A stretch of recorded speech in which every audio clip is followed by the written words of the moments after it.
feeding on the marrow. And there they are born, grow old and die, evacuate and make water, and the body is their maternity home, their hospital, their charnel ground, their privy and their urinal. The body can also be brought to death with the upsetting of these worms. And just as it is shared with the 80 families of worms, so too it is shared by the several hundred internal diseases, as well as by such external causes of death as snakes, scorpions, and whatnot. 26. And just as when a target is set up at a crossroads and then arrows, spears, pikes, stones, etc., come from all directions and fall upon it, so too all kinds of accidents befall the body, and it also comes to death through these accidents befalling it. Hence the Blessed One said, here, Bhikkhus, when day is departing and night is drawing on, a Bhikkhu considers thus, in many ways I can risk death. A snake may bite me, or a scorpion may sting me, or a centipede may sting me. I might die of that, and that would set me back. Or I might stumble and fall, or the food I have eaten might disagree with me, or my bile might get upset, or my phlegm might get upset and sever my joints as it were like knives. I might die of that, and that would set me back. A3 306.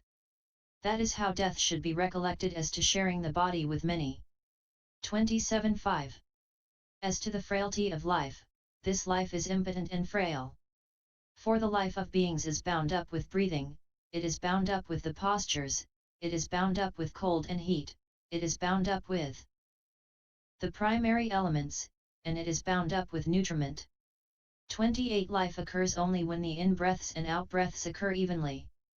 But when the wind in the nostrils that has gone outside does not go in again, or when that which has gone inside does not come out again, then a man is reckoned to be dead. And it occurs only when the 4 postures are found occurring evenly. 236. But with the prevailing of any one of them the life process is interrupted. And it occurs only when cold and heat are found occurring evenly. But it fails when a man is overcome by excessive cold or heat. And it occurs only when the 4 primary elements are found occurring evenly.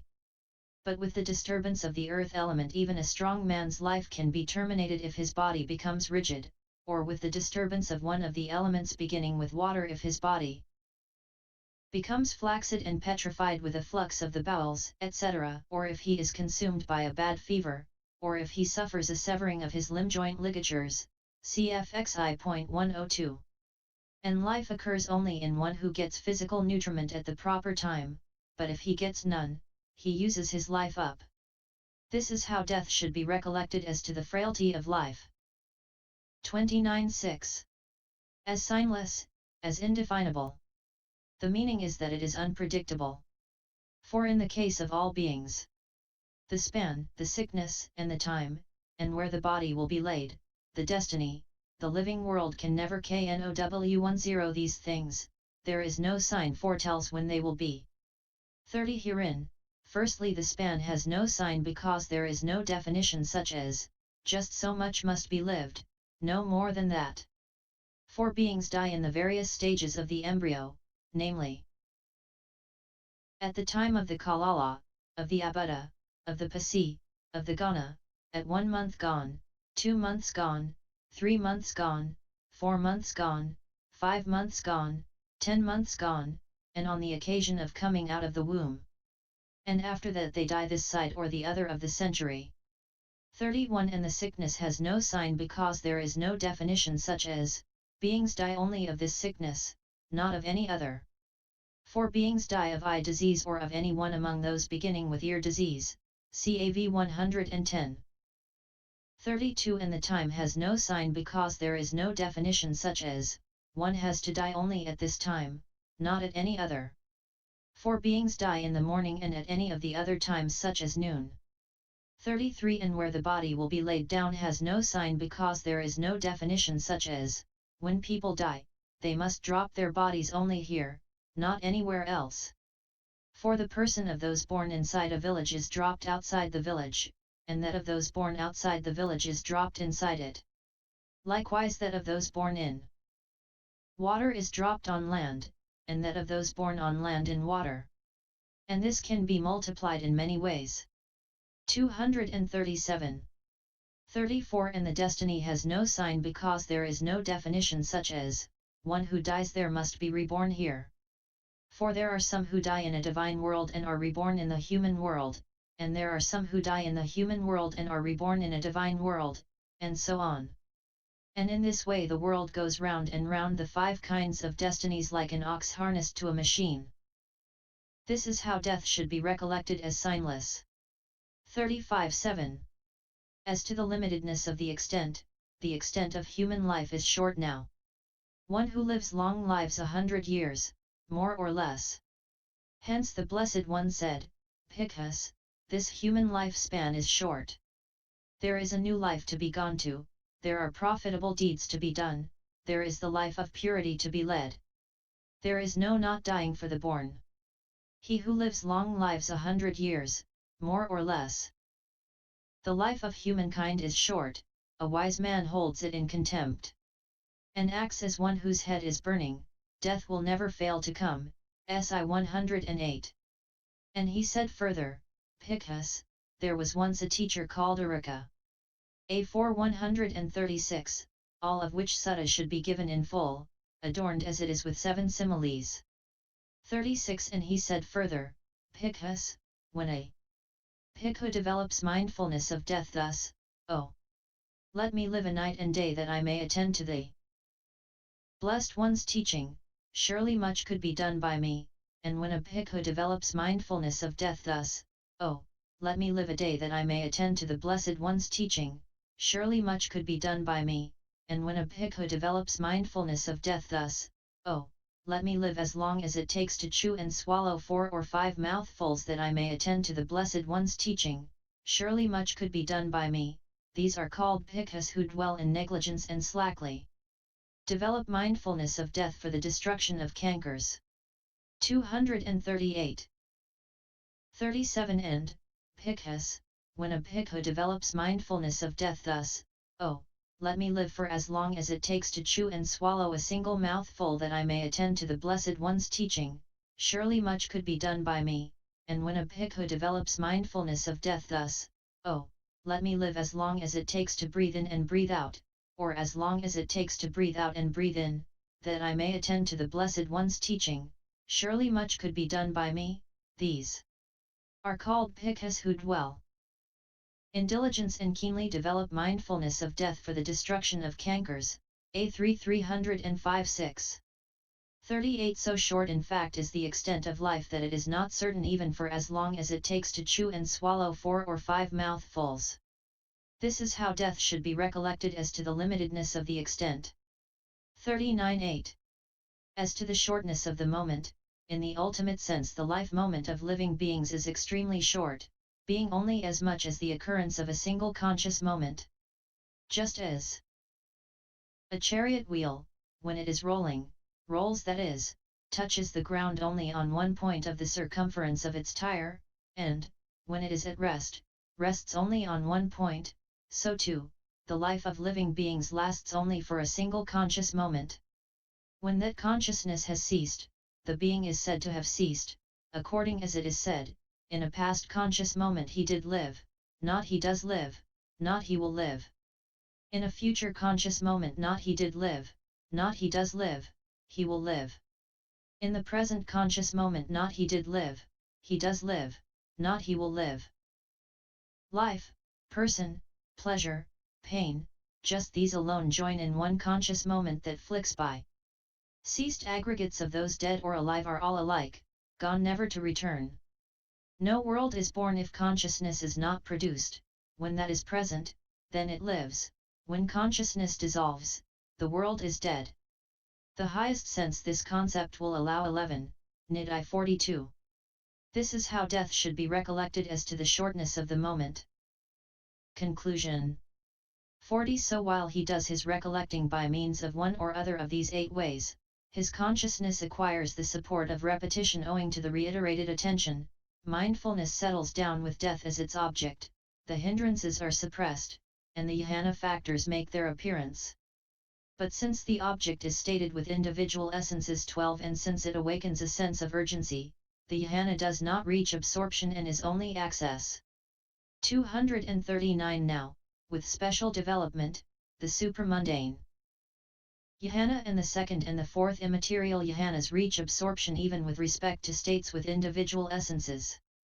For the supramundane reaches absorption by means of progressive development of the purification, and the immaterial jhanas do so by means of development consisting in the surmounting of the object, cchx, since there in those two immaterial jhanas there is merely the surmounting of the object of jhana that had already reached absorption.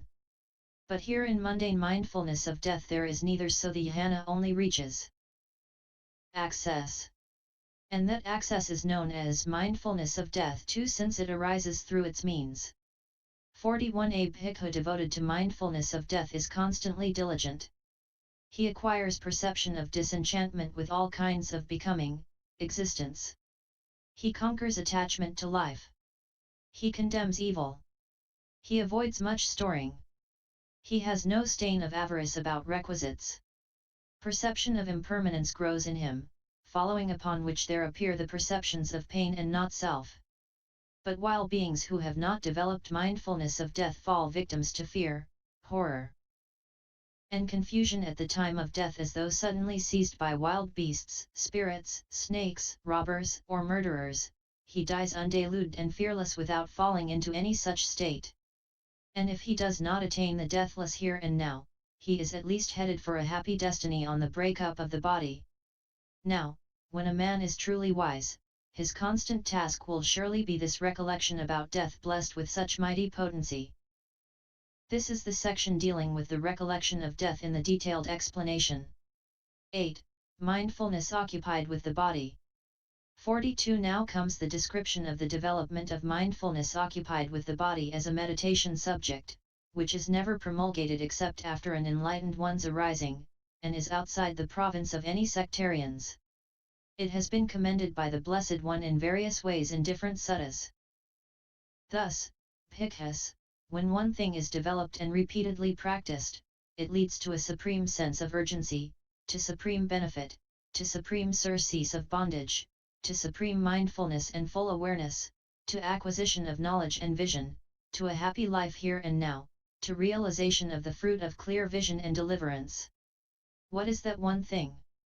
It is mindfulness occupied with the body, AI 43. And thus, bhikkhus, they savor the deathless who savor mindfulness occupied with the body, they do not savor the deathless who do not savor mindfulness occupied with the body. 13 240 They have savored the deathless who have savored mindfulness occupied with the body, they have not savored. They have neglected, they have not neglected. They have missed, they have found the deathless who have found mindfulness occupied with the body, AI 45. And it has been described in 14 sections in the passage beginning, and how developed, bhikkhus, how repeatedly practiced is mindfulness occupied with the body of great fruit, of great benefit. Here, bhikkhus, a bhikkhu, gone to the forest. M3. 89, that is to say, the sections on breathing, on postures, on the 4 kinds of full awareness, on attention directed to repulsiveness, on attention directed to elements, and on the 9 charnel ground contemplations. 43 Herein, the 3, that is to say, the sections on postures, on the 4 kinds of full awareness, CMAI 253F, and on attention directed to elements, as they are stated in that sutta, deal with insight.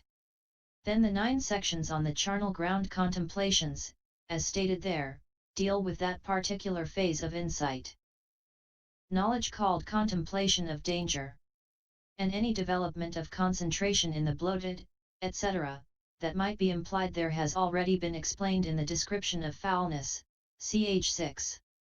So there are only the 2, that is, the sections on breathing and on directing attention to repulsiveness, that, as stated there, deal with concentration. Of these 2, the section on breathing is a separate meditation subject, namely, mindfulness of breathing. Text. 44 What is intended here as mindfulness occupied with the body is the 32 aspects. This meditation subject is taught as the direction of attention to repulsiveness, thus, again, Bhikkhus, a Bhikkhu reviews this body, up from the solace of the feet and down from the top of the hair and contained in the skin, as full of many kinds of filth. Thus, in this body there are head hairs, body hairs, nails, teeth, skin, flesh, sinews, bones, bone marrow, kidney, heart, liver, midriff, spleen, lungs, bowels, entrails, gorge, dung, bile, phlegm, pus, blood, sweat, fat, tears, grease, spittle, snot, oil of the joints, and urine. M390, the brain being included in the bone marrow in this version with a total of only 31 aspects. 45. Here is the description of the development introduced by a commentary on the text. Word commentary. This body, this filthy body constructed out of the four primary elements. Up from the solace of the feet, from the solace of the feet upwards. Down from the top of the hair, from the highest part of the hair downwards. Contained in the skin. Terminated all round by the skin.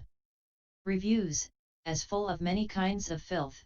241. He sees that this body is packed with the filth of various kinds beginning with head hairs. How? In this body there are head hairs, urine. 46. Herein, there are means, there are found. In this, which is expressed thus, up from the solace of the feet and down from the top of the hair and contained in the skin, as full of many kinds of filth. Body, the carcass, for it is the carcass that is called body, kaya, because it is a conglomeration of filth, because such vile kachita, things as the head hairs, etc., and the 100 diseases beginning with eye disease, have it as their origin, aya. Head hairs, body hairs, these things beginning with head hairs are the 32 aspects. The construction here should be understood in this way: in this body there are head hairs, in this body there are body hairs. 47. No one who searches throughout the whole of this fathom-long carcass, starting upwards from the solace of the feet, starting downwards from the